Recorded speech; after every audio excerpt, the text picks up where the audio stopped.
بات کرنے والی ہیں. یعنی حضور کے امتی دکھلاوا تو کر سکتے ہیں، خواہشات کی وجہ سے اپنا نقصان تو کر سکتے ہیں، لیکن یہ سرکار دو عالم صلی اللہ علیہ وسلم کا معجزہ ہے کہ آپ کے امتی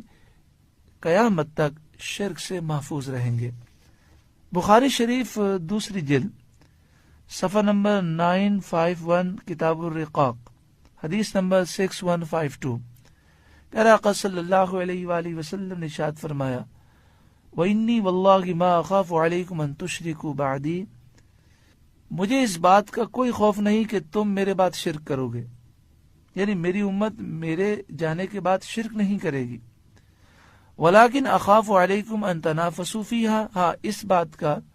مجھے اندیشہ ضرور ہے کہ میری امت دنیا کی محبت میں گرفتار ہو جائے گی. تو آپ دیکھیں آج امت دنیا کی محبت میں